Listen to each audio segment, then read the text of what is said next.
found where you find your that shit out. favorite podcast. Yeah, say that 10 times fast. Anyways, we just welcome. want you to say it once. Right? Yeah. So it's for keeps now, fellas. Yep. Yeah, no more. I can't tell you. I ask people all week long, what do you think? People always ask you, what do you think? What do you think? What do you think? And I always, like to ask them, well, what do you think? And then every one of them says, we look good on paper. We're supposed to be good on paper. Here's the problem. And I don't know how much of this will play into everything, but with so little football being played, actual football played by all parties in the NFL, and 2 weeks off. You mean in the preseason? Right. Okay. And Matt, we used to play going into the second half for the last preseason game, right? Yeah. So it got you ready for that first week. Times have changed. That last week, hardly nobody plays. Then you have now an extra week off. So I don't know how much to be expected for hitting the season rolling when nobody in the NFL, unless you had your whole team return, is going to be able to be crisp as they should be because they haven't played football. So they kind of learn on the fly. Let me piggyback off what Leroy was saying. Go ahead. This blows my mind. Because I was about to say, unless you're the Chiefs, the Eagles, or teams like that who were proven last year, for everyone, it has to be on paper. Right. Right. I don't know. Cincinnati was in the AFC Championship very soon. I'm just talking about all the teams, just recent. Yeah. They have these teams that have been good for the last couple of years. And so everyone else is on paper because, like Leroy's saying, you play so little football in the preseason that no one really knows or can tell. And then when they are playing, it's not guys that we need to see, right? And so this is going to be the first time that we get to really see, right, the guys. Exactly. And I'm not saying it can't. I'm not saying it can't be that. I'm just saying that there's so many more unknown aspects of the Cleveland Browns because of how new and different they are from last year than a lot of other teams. You look at Pittsburgh, they pretty much returned everybody. You look at Cincinnati, you look at Baltimore, they added, but they pretty much have their team returned. Cleveland is the unknown of that group, not because they can't be good enough, is that we've never seen them be good enough in an NFL football game. So I just wonder, like, we have these high hopes for this team, but can we really expect that week one? Right. See, in this day and age, it's not unfathomable for a team not to start well and then play good football towards the end. Because with the 17-week season, these first few weeks are basically the real preseason that these guys are getting. Right. Mike, keep in mind, guys. Go ahead, Frank. No. I'm waiting my turn. Okay, I just want to add this. I'm going to lay into all that. Well, I will lay into it right before you, but they better get their head out of their ass and start fast because there's 3 division games within the first month. If they're waiting around, they're waiting around to get punched in the mouth. We're not disputing that. I know you're not. But I'll tell you what, Deshaun Watson sat out the first 11 games last year, right? So his clock is ticking. He better get off the can right away and go down the field, not have a 3 and out. I get that, but Mike. But he can only do what he can do. Football. Right. They ain't played no football, and you expecting them to go out like they season and been playing together forever. So here, Mike, we're making excuses. Go ahead, Frank. Yeah, exactly. He just said it. You guys, Leroy and Eric, you guys are making excuses. We're not making excuses. You're not listening. You're not listening. Now listen. I was listening. I didn't say anything. I didn't say anything while you're talking. Here's what I'm. You already getting your debate together. You weren't listening. You were just hearing. Now that what we just said applies to everything, every team in this league. No, it doesn't. No, it doesn't. You have not seen them play Browns. football. Listen, the Frank, Browns can I are. ask you a question? Let me explain why, in my opinion. Now, listen, I'm not saying you're wrong. You did say I'm wrong. You said no, it doesn't. So that's saying. But listen, right? Listen, you guys, listen. You can't be so sensitive. It's just my opinion. Okay, my opinion is the Browns do look good on paper.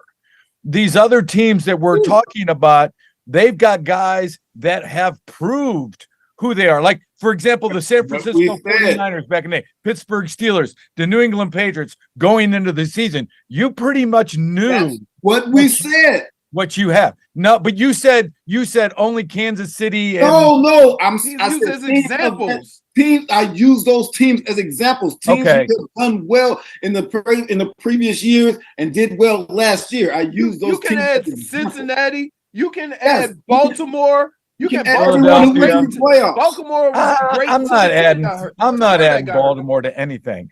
Why not? I don't think Baltimore. They were leading the division until a quarterback got hurt. Yeah, well, that's part of the game. Baltimore. I don't know why everybody. That has nothing to do with our point. Baltimore's going the wrong way. Their quarterback's not happy. They're going the wrong way. It's going to reflect it this year. They're why not. Isn't their quarterback happy? Oh, because of all the controversy. They only got a couple $100 million about getting paid. Yeah, but sometimes he's disappointed about that couple. You can reconcile with your wife, but it's never the same. It's never the same. If my wife gave me $200 million and said we got to break up, I'm like, okay. What's wrong with you? So wait. You know why your wife would give you $200 million to break up because it'd be worth it for her. Here's what you just said to us. Wait, hold on. You just called us out on what we said. Here's what you just said. I'm not finished yet. I'm not finished yet. I got maybe two sentences out. Lamar Jackson is going to have a letdown because he was disgruntled before they gave him the $200 million. That's what you just said. You know Leroy better than anybody. It's not about the money. I'd be happy as hell. It's not about the money. You can get paid all you want. Sometimes it's larger than the money. I mean, look at Clowney was getting money. He wasn't happy. Myles Garrett's getting money. He's not happy. He's not showing up for practice last year. I mean, the money's there already for him. They got Myles Garrett got $100 million guaranteed. What's it? Deshaun Watson, whatever it is, $125 million guaranteed. They've got the money already. 30 in Deshaun's case.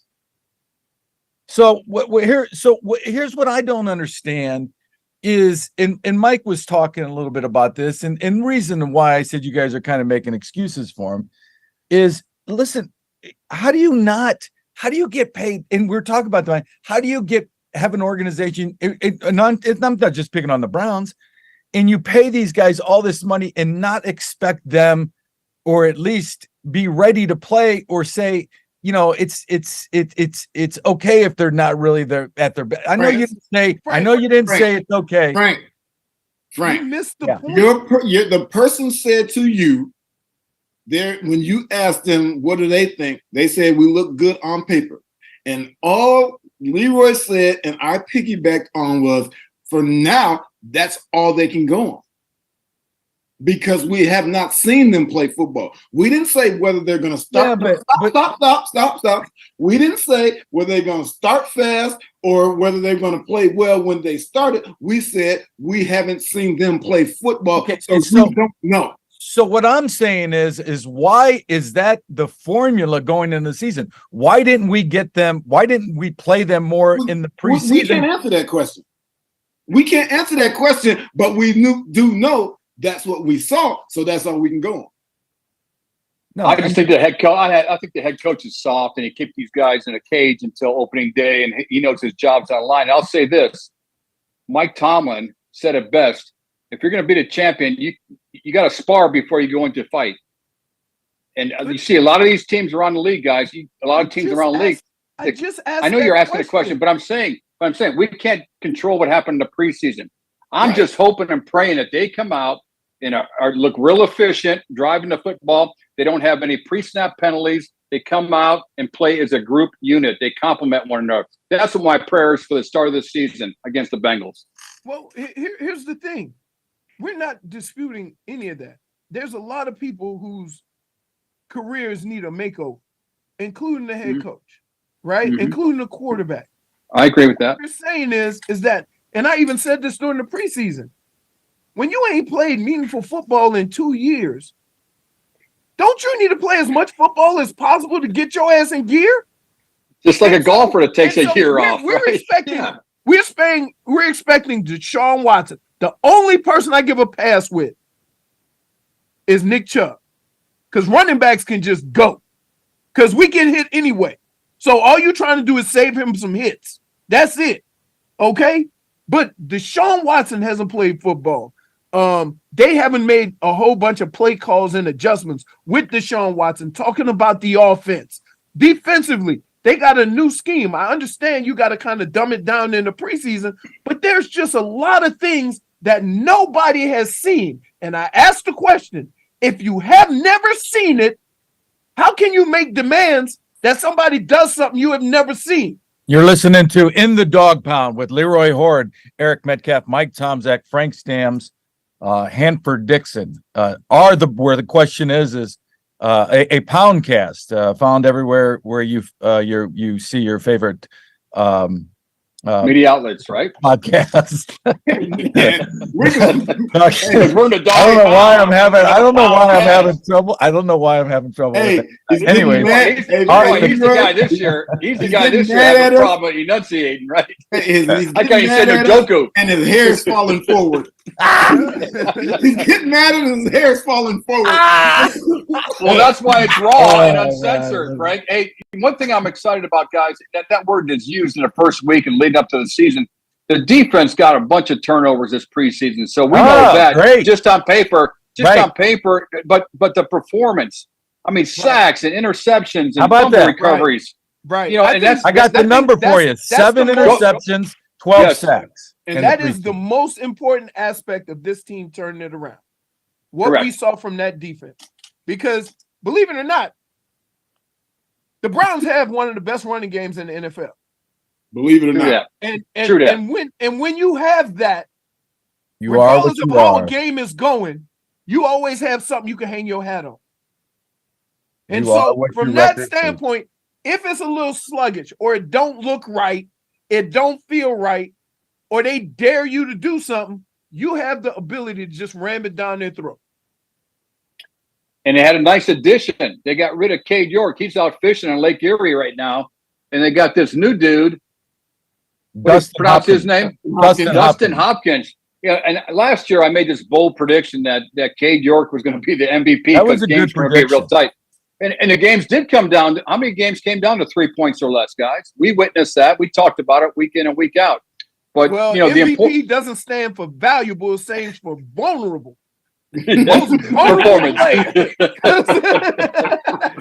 Hey, Eric, I want to ask you a question, Eric. Since we're on this small topic about special teams, talk to me about the punt returners and the kickoff returners, because that's an essential part of the game, right?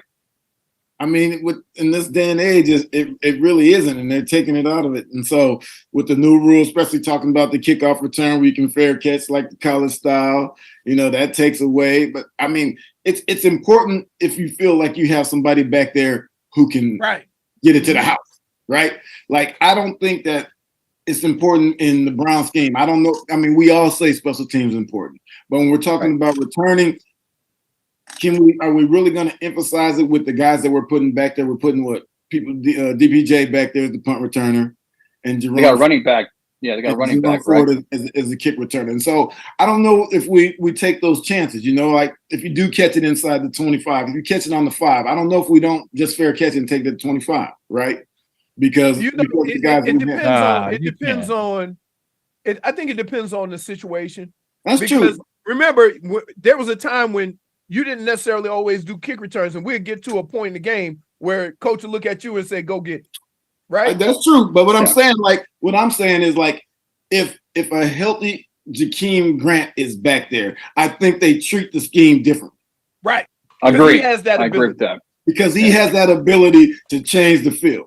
Right. So basically, it's just a possession. Just gain the possession so he don't mess it up, right? Right. So if we're talking about, say, a Jakeem Grant or Jerome Ford as a kick returner, we're maybe talking the difference between average a first down or two. Right. Mm-hmm. And so that I think that plays a lot into the scheme as far as who's back there. And I don't know if we have guys back there who we like, let's go get a touchdown every time we go out there.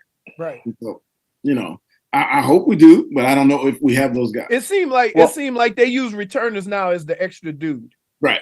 It ain't really a return like before. What's that mean? With the extra dude? Like Deion said, you have a running back, right? running back that's not playing that much. You put him on special teams. A wide receiver that returns kicks, you put him on special teams. But when we were playing, that return guy was a game changer. Like he was on your roster to change the field, right? They don't do it. It just seemed like sometimes, and it's not just with the Browns, it's a lot of teams that just put the extra guy. Like, what can the reason why we keeping this extra wide receiver or this extra running back, he returns kicks. So you let him return kicks, but he's not a game changer. And let me tell you, going back on that, and you can use, say, Cordero Patterson as an example, right? No matter what team he played on, they brought that shit out the end zone. Right. Because they trusted that they could get a big play out of it. Whereas you take other teams, let's take a knee. And now it will be that's fair catch inside the 25. This is another reason why the game today is not as good as the game when we played. Just because you do not have the best athletes on the field at all time. You are not playing to win every play. Special teams, I always thought, was an opportunity to score. And now all the special teams. What's that? That's because you played all the special teams. Well, I mean, okay. But it still is. But wait. So who would know better than me in those meetings with Scotty O'Brien? Yeah. Every freaking play, and you guys were in a lot of them. I know Leroy and you and Matt were. Is every play? It was you wanted that was designed to score. Can I just tell you this? Wait. Let me has to do with the coach. Yeah. Well. Yeah, but so in general, and now I'm making a generalization, and generalizations, are flawed.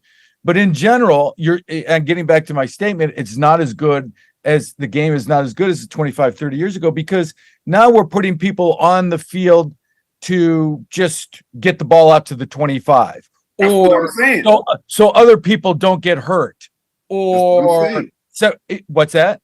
That's exactly what I'm saying. Unless you have a Cordero Patterson back there, that when you have someone like that, then there's special teams coaches. They try to score. I got a trump card, Eric. Devin Hester. I'm just saying, God, but I say Cordero Patterson. I agree. But wouldn't you go and as now the GM, which I think the GM is like a sixth toe. You don't really need him. Wouldn't you think if you're the GM or the head coach making personnel decisions, wouldn't you want to get a guy like this guy on your team? That's what I would think. Here's what happens. Here's what happens. Back in the day, you would have a guy on your team that would sit in a running back room or a wide receiver room or a DB room and just take a nap because he wasn't in there for that. He was mostly special teams guy. Now they don't do that anymore because they want to they want some depth at these various positions, so they just take the extra guy. The game has changed in so many. We'll keep an eye. ways. We'll keep. And that's my point. For example, like Deion, when I lined up the very first snap of my career, I was the one covering that punt that Deion ran back the first time he ever touched the ball. Who's Deion in this league? What's that? That's a special dude. Yeah, but I'm not saying you have to have an identity. I'm saying a Deion-esque or Deion-like. When I was with the Rams, we had an Olympic sprinter. I forget his last name is Brown, and you guys Ron Brown. Huh? Ron Brown. Ron Brown was our return guy, a guy that freaking was the fastest guy, one of the fastest guys in the NFL. In the world. In the world. Right. In the world. That's the point. He had Speedy Willie Galt. But that's the point, though. That's the point is that when you have guys like that, you place a different emphasis on trying to score with those guys. If you don't when you have just the extra guys, as Leroy is referring to, you're happy with taking it at the 25. And that's what changes. And that's what changes the game. You know, it makes it harder on the offense because if you have one of those guys and guys like yourself who are blocking for this guy, you go get first downs. You get it out to the 50. You might score a touchdown. You're right, Eric, because there's a stat out there. If you get the ball on the 25-yard line, the chances of you driving the ball 75 yards is a low percent. It's 25%. Right. They diminish. But if you get the ball to 50, your percentages go up immensely. You also need first downs. And that's why you should put emphasis on your return game. Yeah, and we'll keep an eye on that, right? And I think we understand that, okay? But the league is to the point of, you should probably put more emphasis on running the football too. Yeah. Right? Like the teams that are having success throwing the football also have a pretty good run game. But for some reason, this information is just bypassed by all of football. All of them. Right? The teams that run the ball well usually have more success throwing the ball. Because you got a two-way go. But for some reason, we don't need a running back. It's not that important because we got a stud quarterback that's going to sit there and get killed. Because you ain't maybe it up. On paper, we have that, but it hasn't been unveiled yet. You know, the full body of work of this team. That was nice. That was nice right there. That was nice right there. Right? I mean, you look at it realistically, guys. There's great optimism. On paper, this team looks like they have a great roster. They really do. I mean, on all three phases and everything. And let's hope we see that finished product the first game. I guarantee you, man, Cincinnati, they got some dogs in their team, man. And when they came to Cleveland last year. Yeah, they came to Cleveland last year and got their ass kicked, if we remember that game. But they went on to get to the AFC Championship. They found their stride and everything. And this Joe Burrow cat, guys. They start off slow, too. I was just about to say, so that goes back to how fast do they have to start? Right, well, but that's what I'm saying. I'm talking about the Browns. Browns better. You know what I mean, Eric? You lose three division games, and you're behind the 8 ball for a while. Mike, my question is seeing the way teams now prepare for the season and seeing the way now you have an extra week off with no football and guys barely played that last preseason game, can you expect the team to be top form in week 1? Well, Chelsea. That's what I'm trying to say. How do you not expect the team to be in top form going into week 1? They're rested. You ain't never rested. I mean, what I'm saying is I don't care who you are. I expect them. You, no matter who you are never playing your best football the first week of the season. Well, I remember the Browns got their ass kicked, 55-0, or right? No, they beat the Steelers 55-0, and the Steelers got beat 47. It was 51 to be exact. Okay, yeah. No, you see what I guarantee you, Haslam and the head coaches are sitting there and say, "Hey, we expect a great product. We expect a great product." Okay, I guess here's what I'm saying, Leroy. I guess this is what I'm saying, Eric, Leroy, Mike. Is here's what I don't want to hear, and here's what will just blow my mind, and it should blow everybody's mind. Is the Browns lost that game because it's the first game of the year and they weren't at their best. Well, then why was Cincinnati at their best? My point is they have pretty much everybody returning from last year. So, but Cincinnati wasn't at their best last year. If you're doing that, right? And plus, Burrow didn't play all preseason too, so they already got the storyline written, right? So you're making an excuse for them now. I'm not. I'm just saying the storyline's written. The storyline's right. Frank, what I want is different than what written already. We expect. And what I'm saying is that can we expect this team to be at a level of playing the type of football we want them to play when they haven't played any football? So that was it. My thing is yes, because if Bill Belichick expected me to be better than the guy across from me on week 1. And that's what I'm saying. I expect the Browns. But guess what? What? You also played in the preseason. just a week ago. Just a week ago. Yeah, but so what? So okay, good point. Good point. So that's my problem with the way the preseason is, versus what Mike was saying about Mike Tomlin, is why aren't we playing these guys? And I know it's ancient history now. You can't do anything about it, and it's just the way. Why weren't we getting the? And I don't want to hear this tomorrow or Monday that the Browns just aren't there yet. And when you had 6 weeks of camp to get there, and that's just what blows my mind and gets back to my statement of they should be better. We asked that question during preseason though. Maybe they know something we don't know. We did ask that question during preseason. But maybe they're seeing that Deshaun should have been playing as much football as possible. Right. Maybe they feel good about what they're seeing in practice going half speed. Well, let's talk reality then, guys. Let's move forward here in the Dog Pound, along with Leroy Howard, Eric Metcalf, Frank Stam, Mike Tomczak. We're bringing it to you raw, live, and uncensored. Any listening device that you can get available here in the Dog Pound. Week 1 coming up. Cincinnati Bengals are traveling to Lake Erie to play the Cleveland Browns in First Energy Stadium. Frank Stams will be in Suite 404. Eric Metcalf will be signing autographs out in the Dog Pound all afternoon. And Hanford Dixon, we don't know where you at, my man. We miss you. I'm looking forward to this challenge. I'm looking forward to this challenge, man. And the thing is, you got a Cincinnati Bengals team that's going to bring, road focus. We always talk about road focusing. Talk about this. Was there ever a doubt in your mind that Burrow wouldn't start this game? No. And the great thing about it, he got hurt early enough in training camp. August 30th.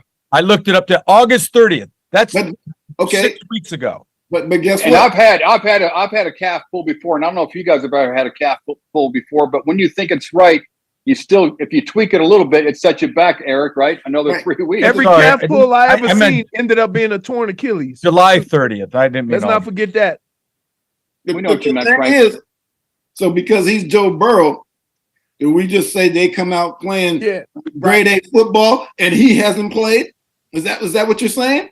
Because that's the same dispute we're having on the other side, right? Well, say that again.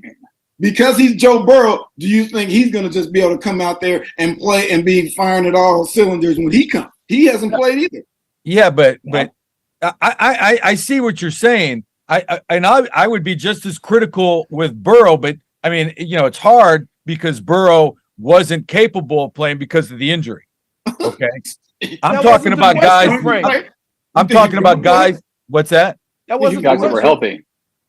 Whether you're healthy or not, neither team has played enough football to be at their best when they play week 1. So the same things we're saying about Cleveland, Metcalf just put it on Joe Burrow and say, you expect him to come out and go 30 for 37 for 350? I'm not expecting those guys to be playing their best football. I'm expecting them to be playing their best Can I tell you what you're saying? That they're capable of that this time of year because they've worked hard and they've got a lot of reps. Here. What I'm saying is it's almost like, well, we'll play ourselves into shape the first. Let me see if I can get this straight. Here's what you're saying. It's not necessarily you expect them to be playing their best football. No, I didn't expect them. You're taking it out of context. No, I'm not. I'm expecting them to be playing their best football possible. Discipline, assignment oriented, and playing a level of football that shows that they are professionals. Then we go from there. You see what I'm saying? Because what has plagued this team in the years is undisciplined football. So if you see that, if you see the defense swarming to the ball, if you see hustle all over the field, you can handle that. The other stuff will catch up. I don't want to see just that. I want to see execution. I want to see, I want to see catches. They got some Pro Bowlers on the other side too. So let me ask you this. Yeah, no, I expect to see execution from them. I expect to see a really tight game. It's 2.5. It's 2.5. Play devil's advocate.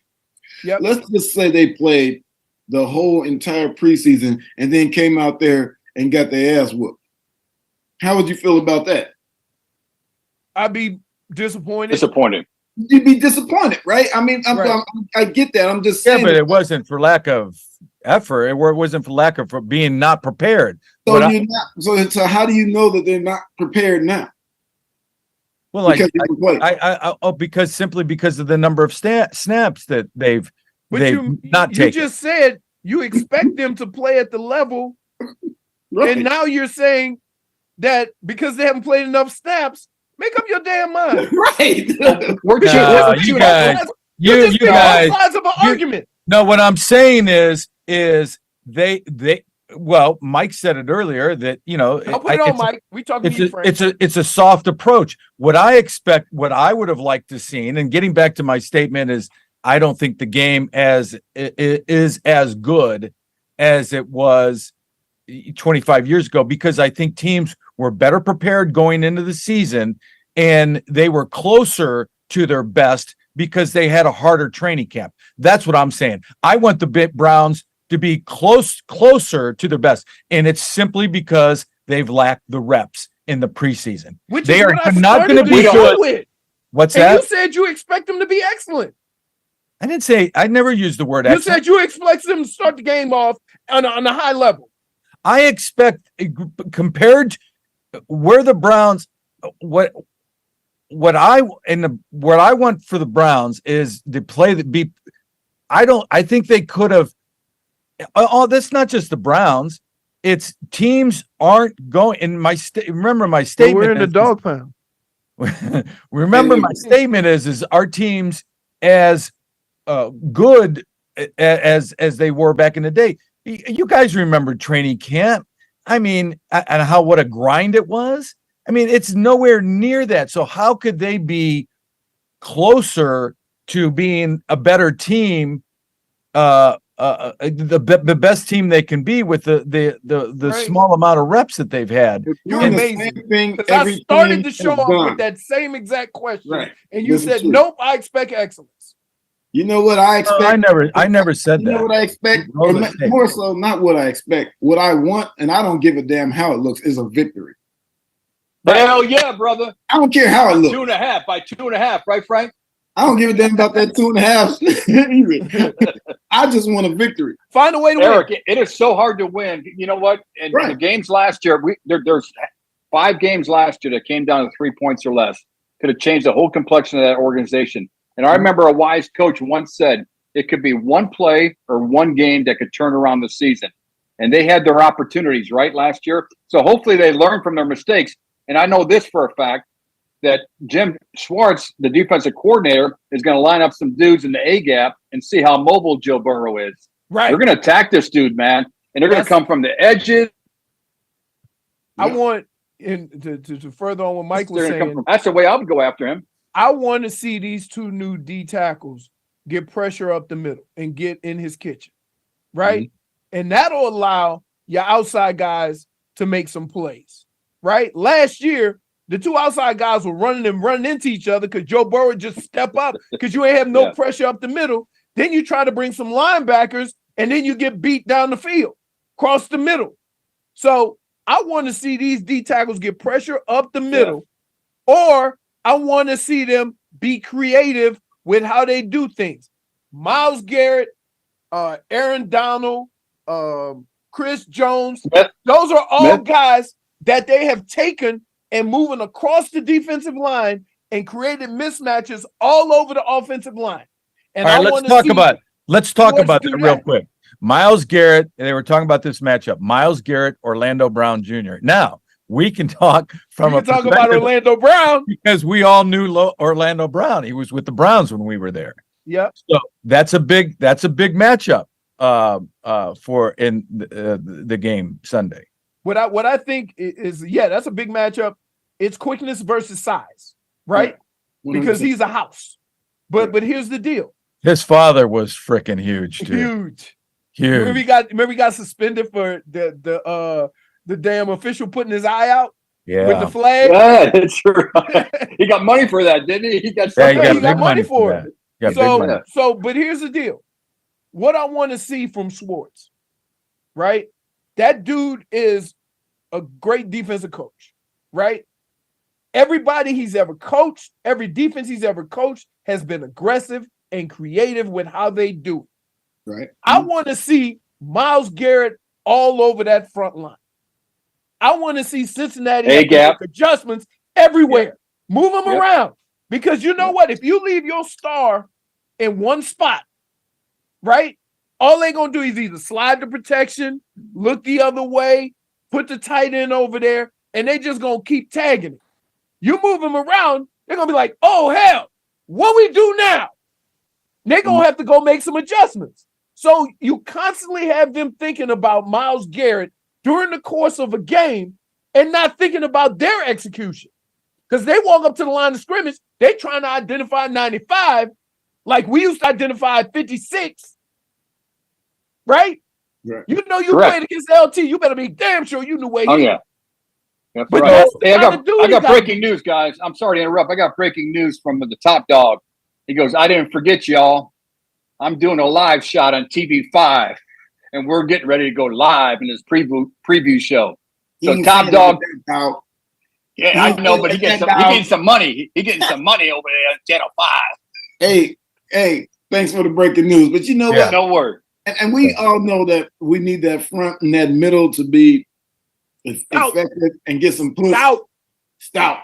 But you know what I really want to see when you playing a team such as Joe Burrow and these Jamar Chase and these guys, I want to see our DBs more physical with these receivers. That's another thing Schwartz is. Schwartz can be physical all he wants.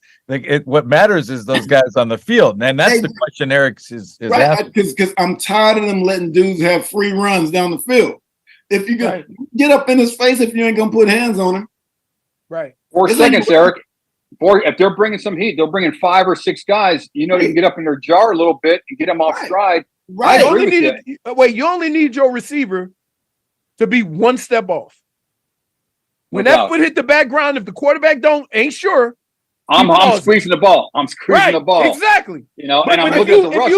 I'm looking at the rush. I never understood, Mike. I never understood when you have these receivers that you doubling with safety help. Why they give them a free release? You jam him up and then get the guy come over the top. You don't let him run, and then he gonna beat the other guy down the field. He can't get.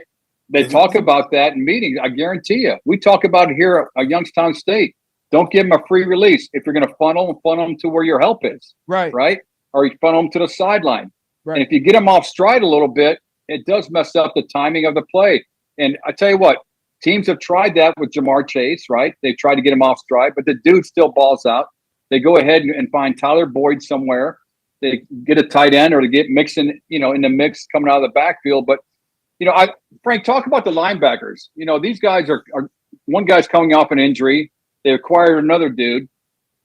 Do they have that second layer of defense to give them support?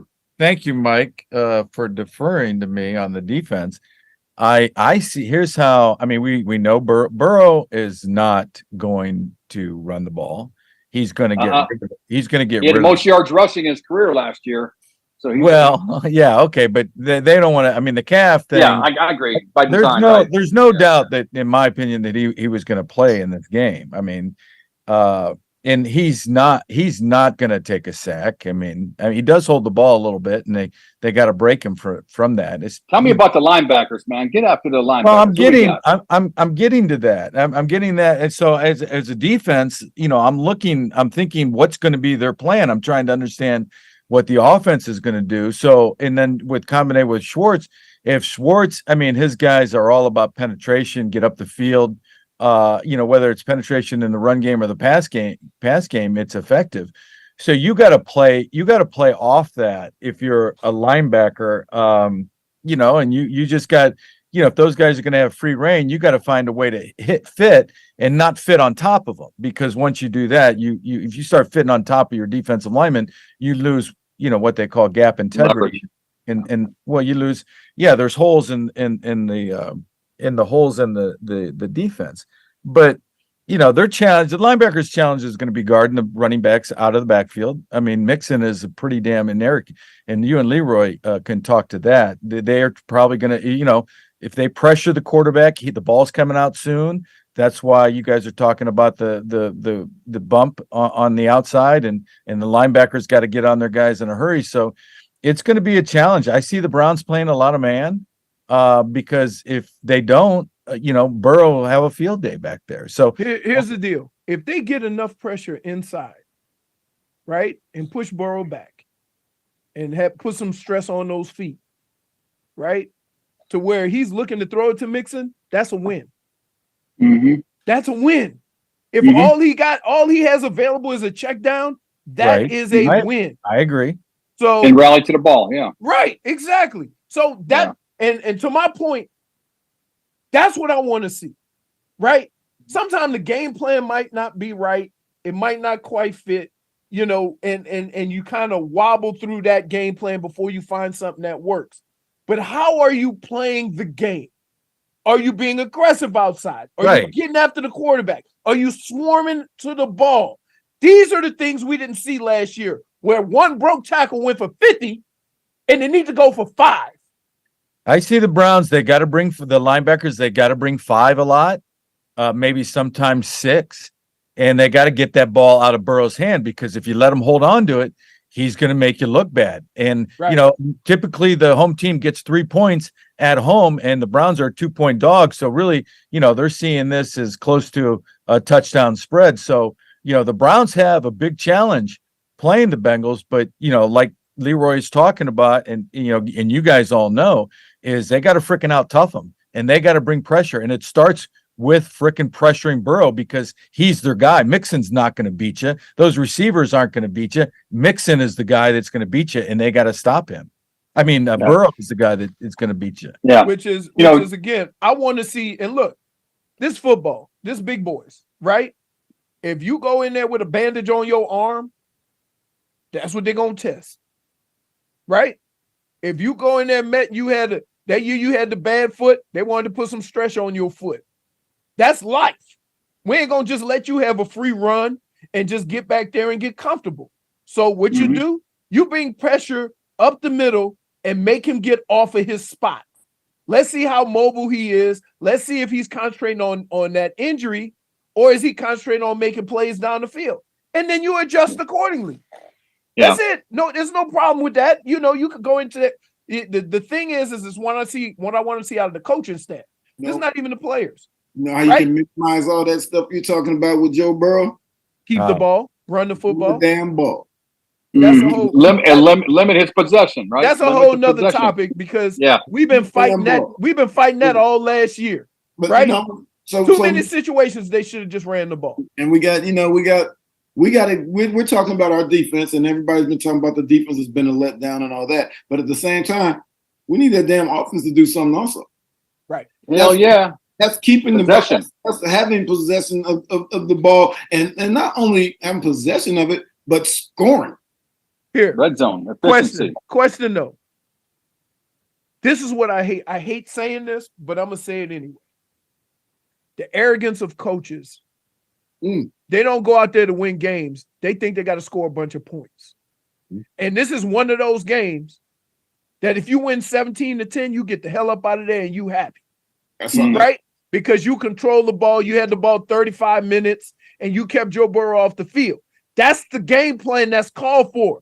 Don't let your arrogance go out there and throw the football all over the field, and then you play into his hands. Well, see, I see it differently with Stefanski. I think I don't want to call him arrogant, but I see that. Would you call him smart? What do you call him? I definitely think he's smart.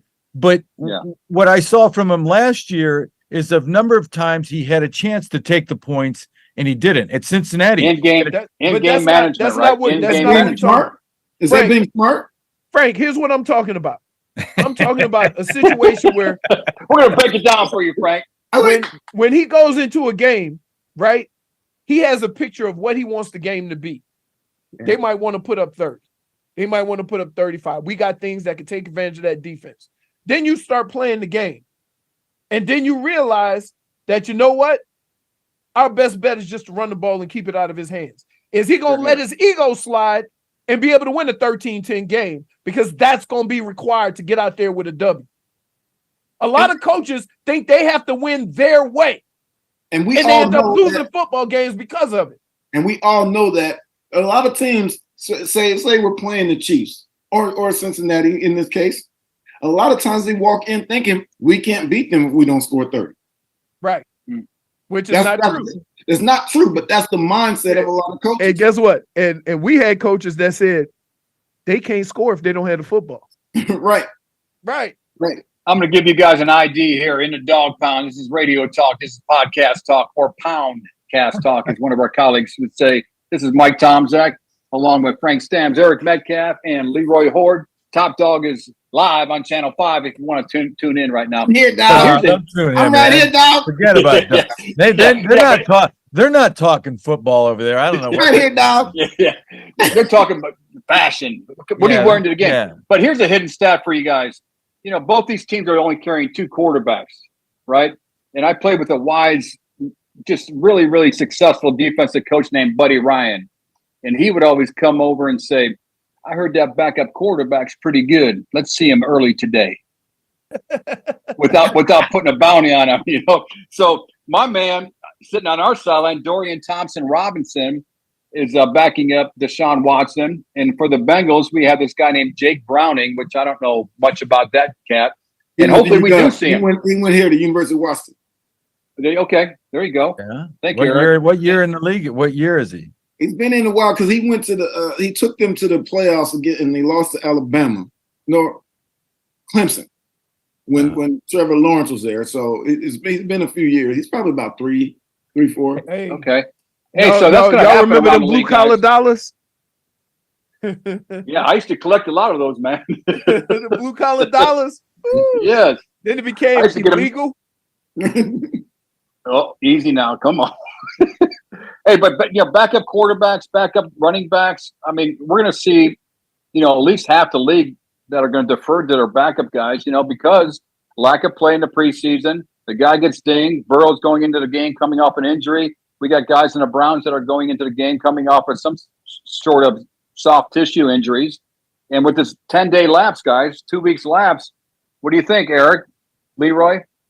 There might be a lot of soft tissue injuries, right, throughout the first week of the season. I would say not usually, and it's a little bit different for Deshaun than it is for Joe Burrow, because sometimes you think you're healthy, then when you go with the stress of actually playing, you ain't as healthy as you thought. When that speed turns up, right.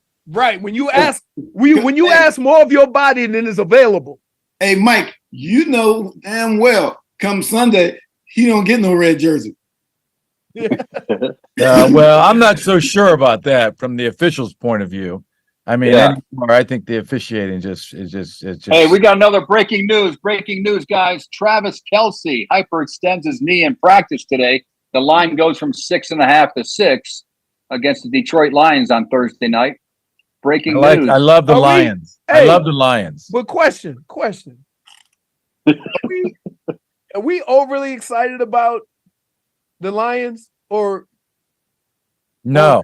That's a good coach up there. No. He was here. I know he's a good coach. He's an old school coach. Right? You do it with physicality. You do it with playing. You can only be physical if you practice physical. That's his belief. And accountability, right? But I would say this. Right? Here's what I would say about that division. Green Bay has had a Hall of Fame quarterback for 20 plus years. And when Aaron Rodgers took over for Brett Favre, we said the same damn thing. Should we be giving them the benefit of the doubt with their quarterback? With Jordan Love? Yes. I gotta see it first, though. I know, but Mike, they're going against the Bears. They're going against the Bears. Did we not say the same thing about Aaron Rodgers? Yes. I'm just saying, if there's any, if the magic's still there. If there's any team, where do they play the game? Where do they play the game? In Chicago, down at Soldier Field. I thought you said Kansas City's playing Detroit. Kansas City's playing Detroit. The Bears are playing Green Bay. Oh, the Bears and Green Bay are playing. Well, but I'm just saying, should they get the benefit of the doubt when they ain't been wrong at quarterback for 20 plus years? Not until they prove it, right? Not until we said the same thing with Aaron Rodgers, did we not? Yeah. How could they get rid of Brett Favre? for this guy, Aaron Rodgers. Hey, speaking of and to the same team, Leroy. Right. All right, let's break it down for Browns Nation. Let's look at the matchups. Mike, who wins? Who wins the quarterback battle here? I mean, who's favored? I'm jumping on. I told you I'd be a Browns backer for 1 year, and I'm back in the bandwagon, man. I know the Browns are going to win these tight games. They're going to win these tight games. I would say that's why you see all those 3-point losses or 1-score games. That's why you have Deshaun Watson, right? Okay. You don't need Deshaun Watson for the blowouts, for the games you run for 200 yards, 150 yards. You need Deshaun Watson for those 1-score games.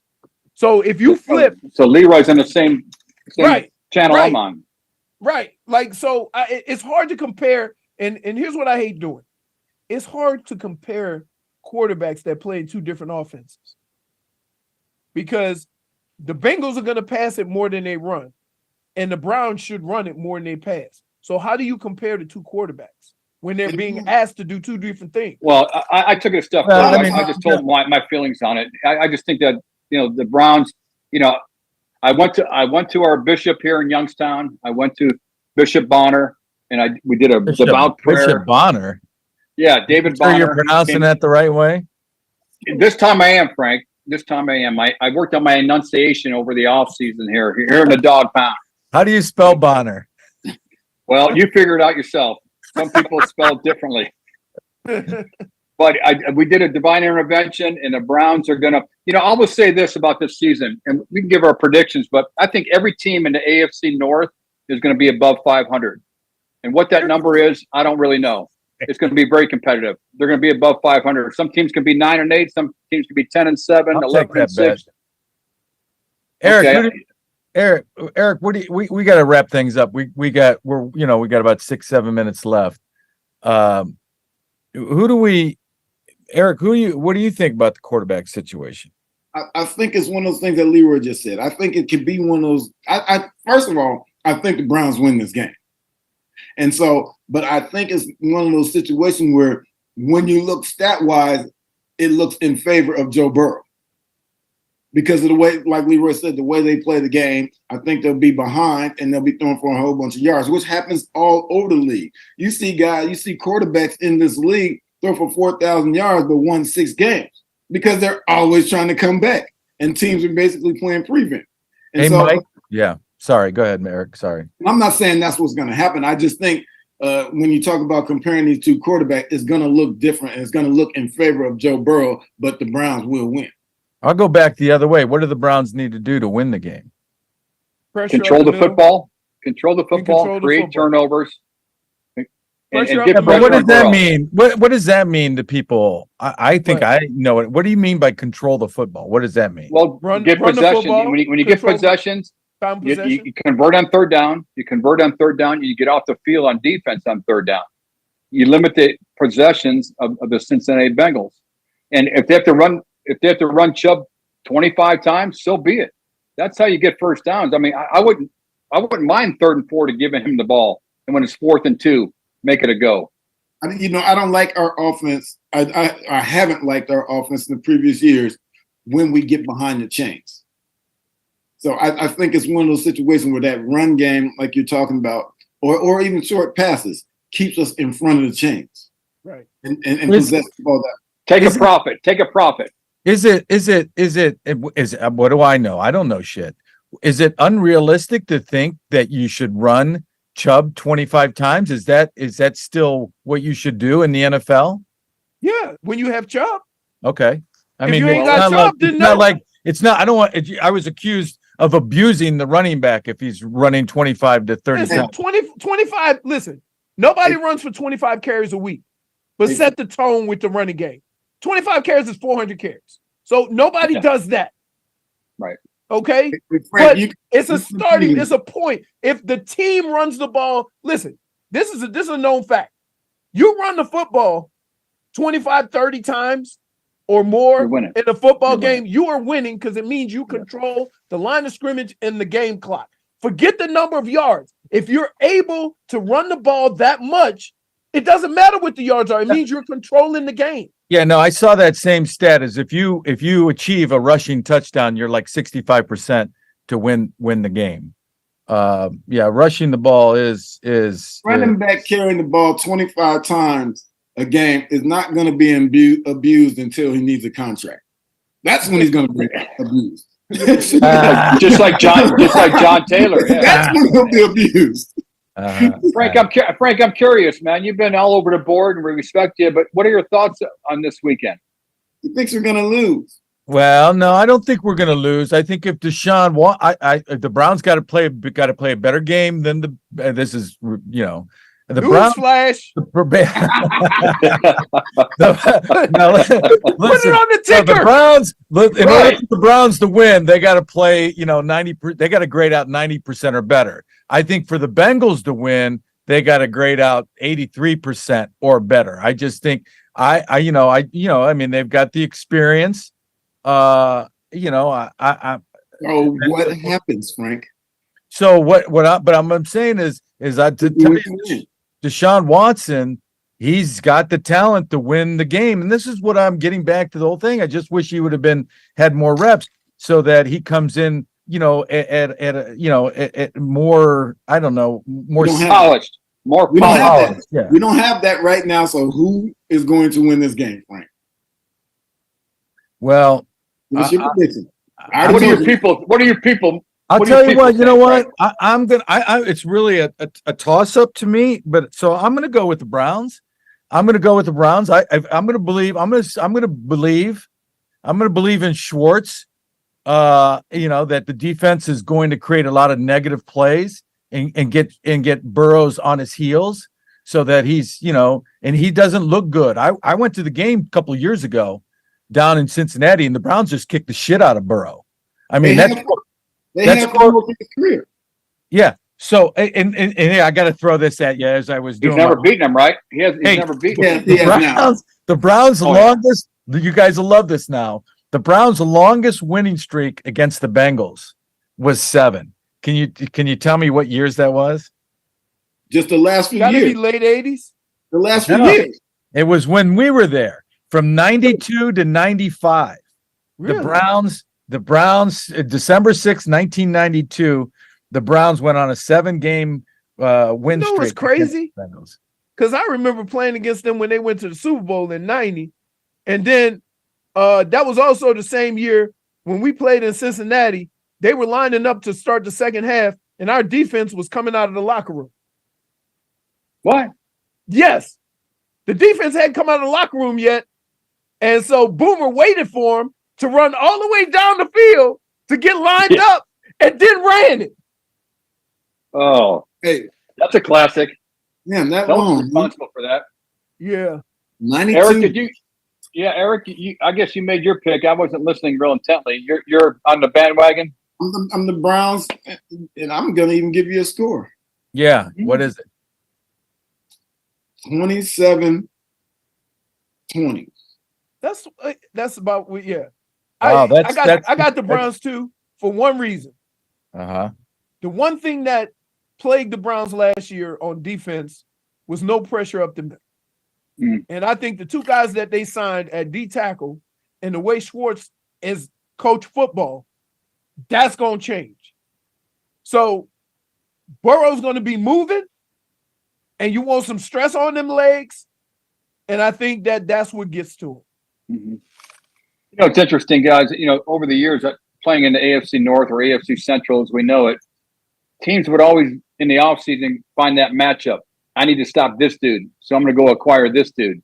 And to Leroy's point, the inefficiencies were the push up the middle and some late game blunders in the secondary. So hopefully, you got the right coach in the right position to make the right calls, and the players go out there and execute. That's my wish, and that's from Bishop Bonner, Frank. What's your prediction? Yeah. My prediction, 23-17, Browns. Mike, you got 23-17. They stop him on a late 23-17, a late drive by Cincinnati. He gets sacked, fumble, and they recover it at the minus 30-yard line. You're going off there. And Leroy, what was man? Did you give it 20? I was saying 27-20. 27-20. Yeah, that's what Met said too. 27-20. You don't remember me saying I was thinking the same thing? I don't know. I'm not doing well. I don't think my No, you are, Frank. No, don't be down on yourself, Frank. You're a lovely person. You're great. doing really No, well. you guys, Stay happy. I don't know if you guys are good for my mental health. You point out Take all your shirt my- off. I think you better when you took your shirt off, You man. point out all my. Come on, let's everyone take our shirts off. Yeah. No. Yeah. Well, The over under is 47, so you guys are all right there. I like it a little over. God, here's what I hope for the Browns. I just hope Deshaun lights it up. I really hope he does. I hope he doesn't have to. Give us some numbers, Frank. Yeah, well, let's go. How about 34? How about 34-24? Okay. Browns. All right. Yeah. Mm. And Brown. The See, defense. I personally. Question is, do you think Denzel Ward will play? He's in the protocol. What's today? Today's Tuesday. I think he'll be available. I think he'll start. I think he's running. I think he has to get that physical activity. What do they go through that physical activity? Now you got to run, you got exertion, and all that stuff. He had 2 weeks to do it. I think they'll still be all right. I hope. He had 2 weeks to do it. Yep. I hope they don't go into this game. I hope they don't go to this game trying to showcase Deshaun Watson. Right. Because it's gonna turn out the wrong way because you went in with the wrong frame of mind. You play to win the game. Correct. Okay, so Leroy, what do they have to do to win the game? I asked Mike that. I'm going to ask you. You got to establish the run. If they come up to stop the run, then Deshaun got to beat them. Okay, you got to have a two-way go from an offensive standpoint. You cannot be one-dimensional. And if you keep working that back and forth, run pass, and they can't stop anything, you can do whatever you want. And it could be a situation where you might have 130 yards rushing, and Deshaun Watson only has 210, but you scored 30 points. You see what I mean? So don't get caught up in the numbers of what Deshaun Watson has. Look at the results and how he's playing. That's the most important thing. And I don't want the coach to feel like he has to showcase Deshaun Watson and say, look at what he can do now, because that never works. It never works if you don't stay true to who you are. You don't have to prove that he's worth $230 million. You already paid him. No. You already paid him. You don't have to prove it. And so, Frank, to answer your question, I think, and it's going to sound cliche as hell, I think this is one of those games where you have to win the trenches on both sides. Correct. And when we're talking about offense, that has to do with running the ball and keeping Deshaun clean.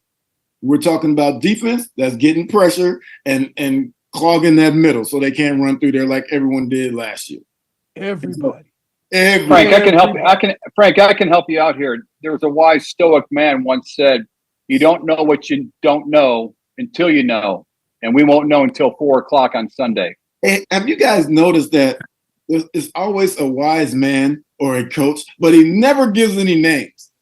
I think he's making Nostradamus. This was Nostradamus. A great. No, I'm just talking about all these names. Every time you never give a name. I think you're making this shit up as you go. I think he makes. No, I saw it in the bathroom. I saw it in the bathroom wall about 3 hours ago at practice. All right, fellas. I love it. It's going to be a great opener. Eric, you're going to the game? Yes, I am. Yeah, Mike, you're not going, are you? No, we have films, but I'll be tuning in. We play Ohio State this weekend. Any words of advice? Run the damn ball. Hey, prepare for a rough landing. So tuck your head between your legs and kiss your ass goodbye. And that is a wise man, Leroy Horde, here in the dog pound. For Eric Metcalf, Frank Stam. I don't have any words, but I have a question I gotta ask you. This is real shit though, because I talk about this when I watch college football all the time. When you go play Ohio State, do you really tell your kids that they can win? Hell yeah! You don't think I'm not going to the game scared, because if you go to the game scared, you're going to get hurt. You're going to the game for that check. Right. And guess what? When we beat their ass, we get paid double. Hey, see ya. Thank you, Browns Nation. I hope the kids get some of that money. Right. Thank you, Browns Nation. We've been in the dog pound with Frank Stans, Mike Tomczak, Leroy Horde, myself, Eric Metcalf, raw and unfiltered. Nice.